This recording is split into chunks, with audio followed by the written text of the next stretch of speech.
Monsoon season is like raining and feeling calm and making people to looking forward to the sunshine to come out, and that's my point.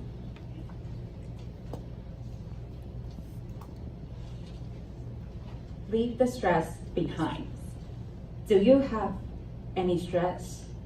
And do you know what is stress? S-T-R-E-S-S. But in family, in your life, in your work, everyone feels stress. So people will encourage each other to feel stress in other way, because stress is an awful emotion. Feeling depressed and not is a negative emotion.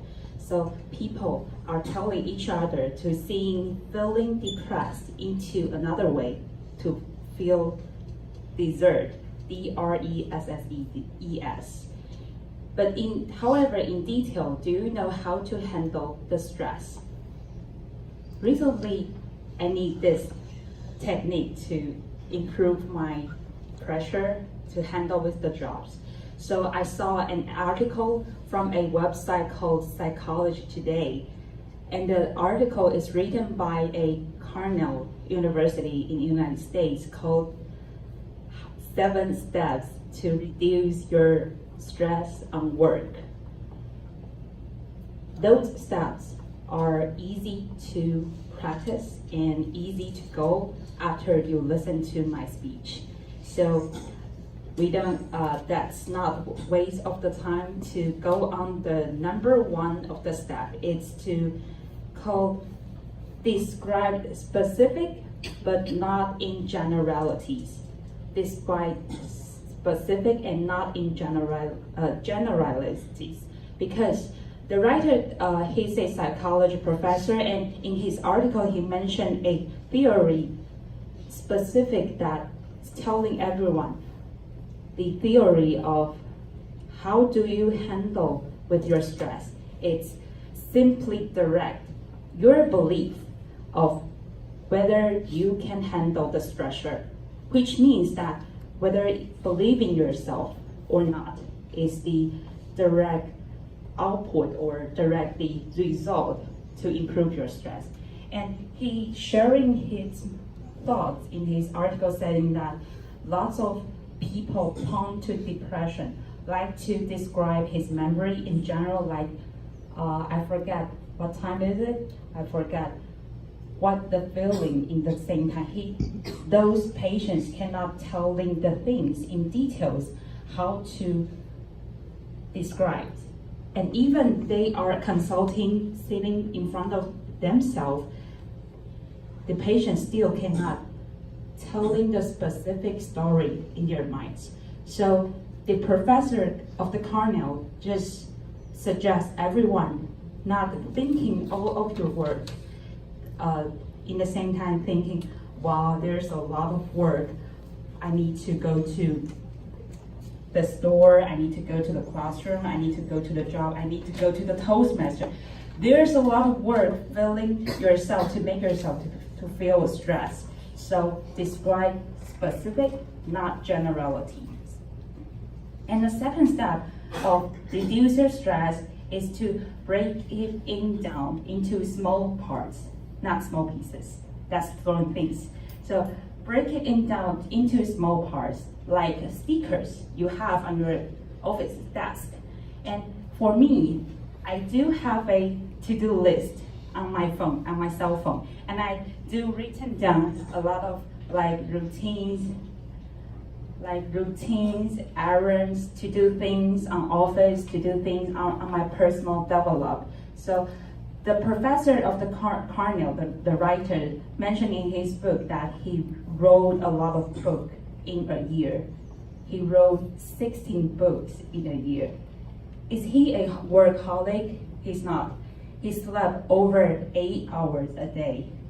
So he telling everyone that breaking it down into small pieces will, small parts, not pieces, small parts will helping people to do everything in the short time in every day.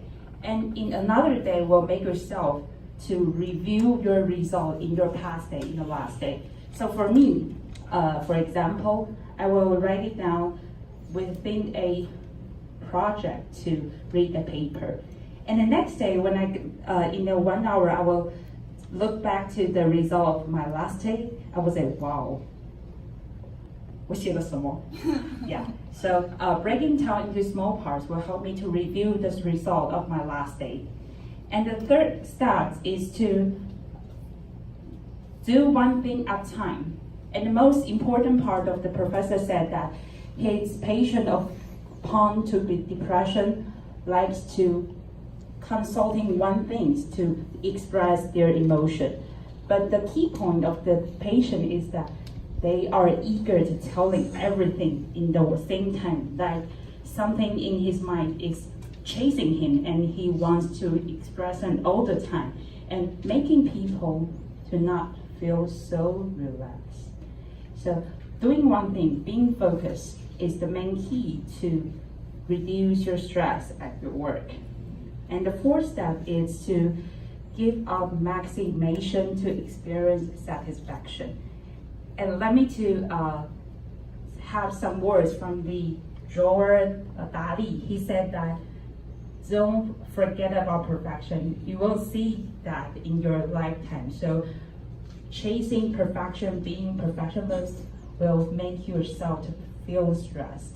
And especially when you're working, you will make your colleague, make your partner to feel stressed at the same time. And the fifth step is to fix and versus both beliefs. If you thinking of yourself not to be growing up, you're frozen, and then you'll let it go. You will give up and be feeling defeated. And when you believe in yourself, to can be grow on, to be having the growth, and you will have giving yourself the time to learn and improve. And the sixth steps is to how do you explain your performance. And if you explain your life, it's more success, more specific, and you will getting further to helping your time when in the future, when you're looking back, it's not so sharp, not so pressure. And the last step is to put things in perspective. And do you have any student memories that when you're doing the 学测, you will think that, wow, this is my lifetime. I need to do it well. But in this time, even 10 years ago, 20 years ago, it's just the past. You will see in another way that is not so sharp and not so depressed, not so important. So maybe looking things in perspective will help you not so feeling stressed on your work and even your lifetime. And this article really helps me a lot recently, so I want to share with you in my speech and hope to help you in your lifetime in your work. Thank you, Toastmasters.